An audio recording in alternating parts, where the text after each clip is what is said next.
أعوذ بالله من الشيطان الرجيم. بسم الله الرحمن الرحيم. Assalamualaikum warahmatullahi wabarakatuh. A'udzu billahi minasyaitonir rajim. Bismillahirrahmanirrahim. Alhamdulillahi rabbil alamin. Wa bihi nasta'inu ala umuri dunya waddin. Wassalatu wassalamu ala sayyidina Muhammadin wa ala alihi wa sahbihi ajma'in. Amma ba'd. Saudaraku rahimakumullah, sujud adalah salah satu rukun sholat yang wajib diperhatikan. Ada dua kesalahan dalam sujud yang bisa menjadikan sujudnya tidak sah dan sholatnya batal. Apa saja dua kesalahan itu? Mari simak penjelasannya sebagaimana berikut. Semoga bisa memberi manfaat untuk kita semuanya. Amin ya rabbal alamin. 1. Tidak tumakninah ketika sujud. Tidak sedikit dari kaum muslimin yang kurang memperhatikan tumakninah ketika sujud. Padahal tumakninah dalam sujud ini termasuk bagian dari rukun sholat yang wajib dilakukan. Jika tidak, maka sholatnya bisa menjadi tidak sah dan batal. Dahulu pada zaman Nabi, ada seorang yang masuk masjid dan sholat 2 rakaat. Selesai sholat, ia lalu mendatangi Nabi Shallallahu Alaihi Wasallam yang ketika itu ada di masjid. Namun beliau menyuruhnya untuk mengulangi sholatnya dan bersabda, "Ulangilah sholatmu, karena sesungguhnya kamu belum sholat." Ia pun kemudian mengulangi sholatnya dan datang kepada Nabi. Tapi beliau tetap menyuruhnya untuk mengulangi sholatnya. Ini terjadi sampai 3 kali, hingga orang ini putus asa dan menanyakan, "Demi Zat yang mengutusmu membawa kebenaran, aku tidak bisa melakukan sholat sebaik dari itu, maka ajarilah aku." Kemudian Nabi mengajarkan cara sholat yang benar kepada orang ini. Beliau bersabda, "Jika kamu memulai sholat, maka bertakbirlah, kemudian bacalah ayat Al-Quran yang mudah bagimu, lalu rukuklah disertai tumakninah ketika ruku, lalu bangkitlah dan beri'tidallah dengan berdiri yang sempurna, kemudian sujudlah disertai tumakninah ketika sujud, kemudian bangkitlah dan duduk di antara 2 sujud sambil tumakninah, kemudian sujud kembali sambil disertai tumakninah ketika sujud. Lakukan yang seperti itu di dalam setiap sholatmu." Hadis riwayat Bukhari dan Muslim. Yang dinilai Nabi di sini bukan diterima atau tidaknya sholat orang ini, tapi keabsahan sholatnya. Nabi menyebut sholat orang ini tidak sah karena ada rukun yang kurang, yakni tumakninah. Kita lihat sebagian orang yang sholat, ada yang sujudnya terlalu cepat, hingga sujudnya hanya sekedar menyentuhkan jidat ke lantai, tanpa ada tumakninah sedikit pun, seperti layaknya ayam yang mematuk makanan. Sujud yang seperti ini jelas tidak benar dan dilarang. Sebagaimana sahabat Abu Hurairah radhiyallahu anhu pernah mengatakan, "Kekasihku, yakni Nabi Shallallahu Alaihi Wasallam telah melarangku 3 hal. Beliau melarangku mematuk ketika sholat seperti ayam yang mematuk." Hadis riwayat Ahmad dengan sanad yang bagus.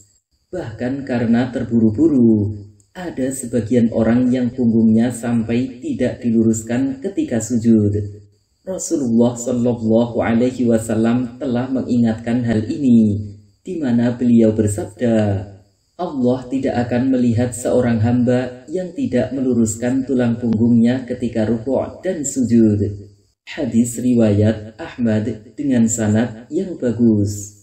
Kita lihat juga di antara orang yang sholat, Ada di antara mereka yang ketika sujud tubuhnya tidak diam dan tenang, meski kepalanya sudah diam dan tenang, akan tetapi ada anggota tubuh lain yang masih bergerak, seperti tangan atau kaki. Sujud yang seperti ini tidaklah sah, sebab yang disebut tumakninah adalah diam atau tenangnya semua anggota badan di tempatnya pada satu waktu kira-kira seukuran membaca tasbih subhanallah. Jadi dalam sujud sholat ini harus ada waktu di mana semua anggota badan terdiam atau tenang serentak, meski hanya seukuran subhanallah. Imam Ibnu Hajar Al-Haytsami dalam Tuhfatul Muhtaj menerangkan, dalam keadaan anggota-anggota itu tenang pada satu waktu bersama jidat. 2. Sujud tidak dengan jidat.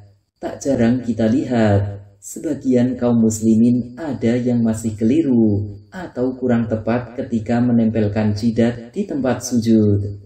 Padahal jidat adalah satu-satunya anggota sujud yang harus benar-benar menempel di tempat sujud. Sabda Nabi Shallallahu Alaihi Wasallam, ketika kamu sujud, maka tetapkanlah jidatmu di tempat sujud. Hadis riwayat Ibnu Hibban. Syekh Wahbah Az-Zuhaili dalam Fiqhul Islam wa Adillatuhu menyebutkan, sujud dengan jidat sebagai syarat sahnya sujud adalah telah disepakati. Yang dimaksud jidat di sini adalah bagian wajah yang terletak di antara dua pelipis dan di antara tempat tumbuhnya rambut kepala sampai kedua alis mata. Kita lihat di antara orang yang sholat, ada yang hanya menempelkan bagian depan kepala atau hidung saja, atau bagian samping jidat. Sujud yang seperti ini jelas tidak sah, karena jidat tidak menempel di tempat sujud. Imam Nawawi dalam Al-Majmu' menjelaskan, jika ia sujud dengan kening, yakni bagian sisi jidat, atau pipi, atau pelipis, atau bagian depan kepala, atau hidungnya, sedangkan ia sama sekali tidak meletakkan sesuatu dari jidatnya di tanah, maka itu tidak mencukupi dengan tanpa ada perselisihan. Imam Taqiyuddin Asy-Syafi'i dalam Kifayatul Akhyar menerangkan, jika seseorang sujud dengan kening atau hidung, maka itu tidak sah. Kita lihat juga di antara orang yang sholat, ada yang jidatnya tertutupi oleh peci, sorban atau mukena yang ia pakai, sehingga yang menempel di tempat sujud bukannya jidat, akan tetapi justru peci, sorban atau mukenanya saja. Sujud yang seperti ini tidaklah sah menurut madhab Syafi'iyah, sebab peci, sorban atau mukena termasuk sesuatu yang bersambung dan bergerak bersama gerakannya orang yang sholat. Sedangkan sujud dengan sesuatu yang bergerak mengikuti gerakan orang yang sholat tidaklah sah dan bisa membatalkan sholat. Syekh Zainuddin Al-Malibari dalam Fathul Mu'in menyebutkan, jika ia sujud dengan sesuatu yang dipakai yang bergerak bersama gerakannya seperti ujung sorbannya, maka itu tidak sah. Jika ia sujud padanya, maka sholatnya batal bila disengaja dan mengetahui keharamannya, dan bila tidak, maka ia mengulangi sujudnya. Kecuali jika bersamaan dengan itu ada sebagian jidat yang menempel di tempat sujud, maka sujudnya tetap sah disertai dengan kemakruhan. Imam Syafi'i dalam Al-Berkata, jika ia sujud dengan sebagian jidatnya, tidak semuanya, maka itu makruh dan ia tidak wajib mengulangi.